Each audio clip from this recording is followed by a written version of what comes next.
Hello everyone, welcome to Cooking with Olectralab. Today I'm going to be making my delicious and tasty potato scallops with real ingredients because I have real ingredients now. Christmas has come and gone, and with Christmas came actual ingredients for making good food. So what I have here is my potato casserole, and I'm not going to make the whole thing in front of you for you, even though I might put a how-to title in front of this thing. I'm just going to make you use that imagination of yours that the education system tried desperately hard to knock out of you so that you'd be a mindless wage slave for the rest of your lives. So at the bottom of here, we've got a layer of yellow agria potatoes, which by the way are delicious when cooked.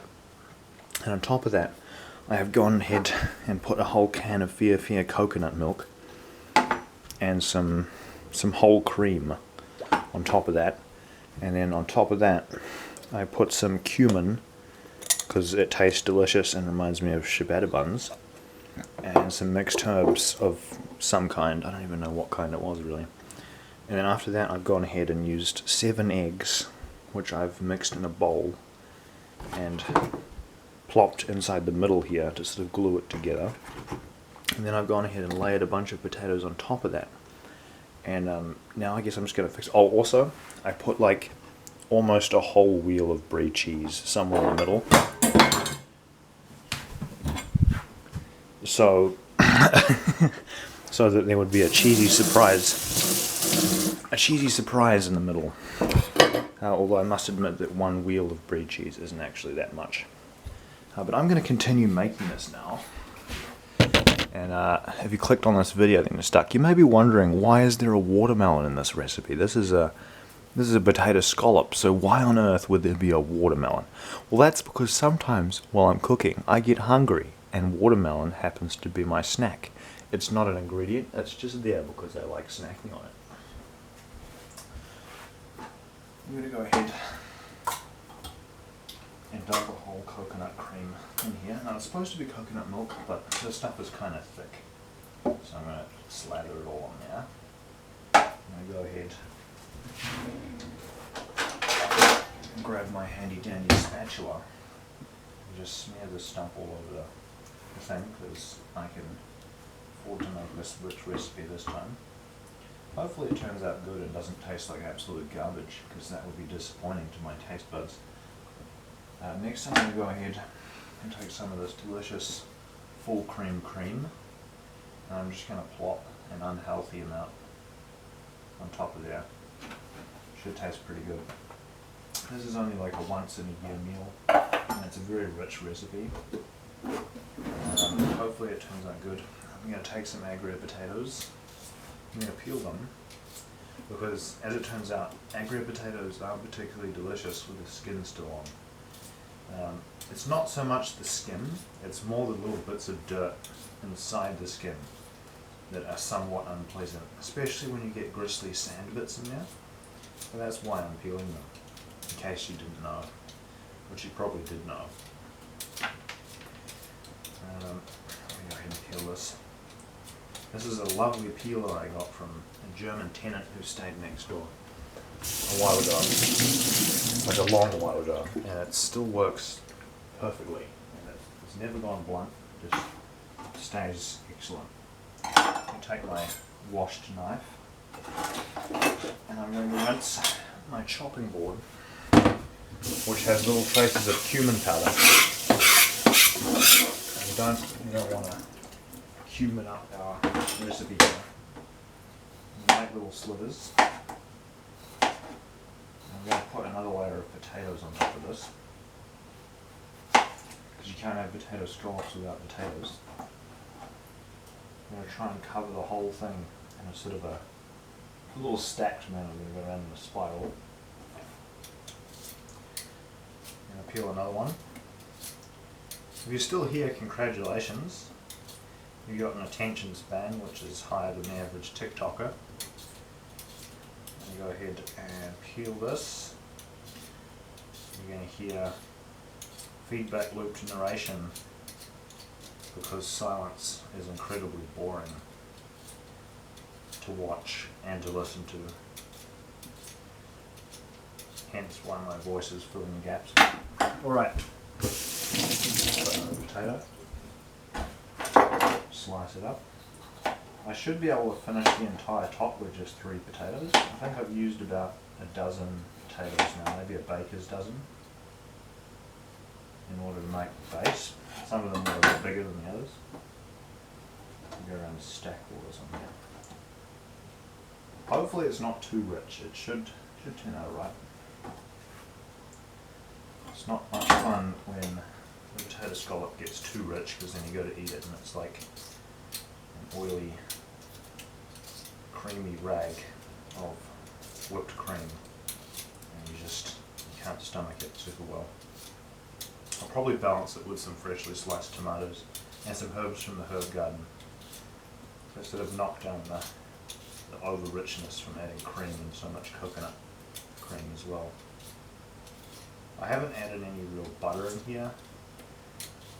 I don't think it's a particularly unhealthy recipe. I haven't really put anything in the recipe that's that bad, unless you're like a couch potato, in which case just about everything's bad because it doesn't burn off. Right. With this final potato, I should complete the outer ring. This is a lovely knife. It was from the sale of a house, and it's got those little Damascus patterns on the side, and it's excellent at making really thin slices. When it's sharp, at least. We keep it sharp. I'm going to go around the edges here. Might even have a few for the centre. There we go. We've potatoed the whole thing. Let me give a wee drizzle of salt. Not too much. I'm going to take some cumin powder. And I'm going to sprinkle it very haphazardly. And for a final finishing touch, I'm going to get some brie, just for decorative purposes. I'm going to put some brie cheese on the top. If I had another wheel, I would add another wheel so that it evenly melts the brie cheese everywhere, but I got hungry and ate an entire wheel of brie, so I've only got one. This is going to have to do. That's pretty much it for that stage. I'm then going to take an egg. I'm just going to crack an egg in the middle, right over the top. I'll wash the spatula. And I'm going to lightly glaze the top with the egg in a very non-professional and amateur manner. That should do. I'm then going to look in the cupboard and find myself some mixed herbs, because they're aesthetically pleasing to look at. I'm just going to sprinkle the whole thing on the top, like this. I'm not going to put the tomatoes on yet, because they look better fresh, and I'll probably get them done tomorrow. And I should have breadcrumbs somewhere. There we go. I'm going to take some breadcrumbs now.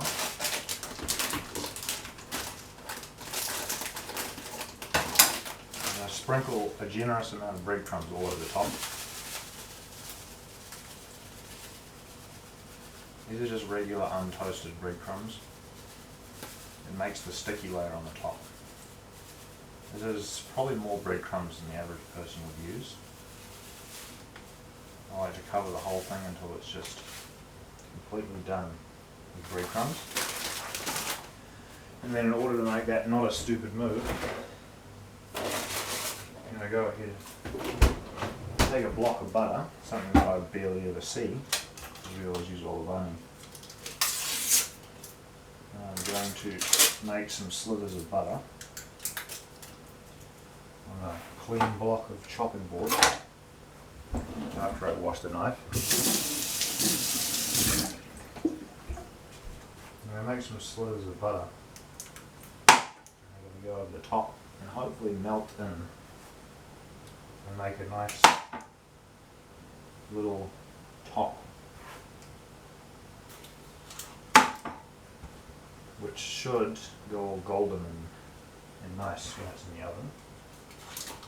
We'll try and make sure that the whole thing is covered, and then it will sort of sink in. Now you may be thinking to yourself, this is a really unhealthy recipe. Look how much butter he's using. But if you think about it, how much butter goes into a cake? It's a lot of butter. You need a lot of butter for a cake. Go ahead and do this. And just to reward myself, I think I'll just eat this piece of butter on its own. It's delicious.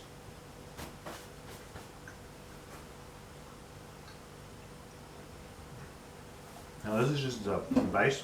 I'm not going to garnish it until after. I'm just going to chuck this in the oven, which I've had heated to 170 for a while.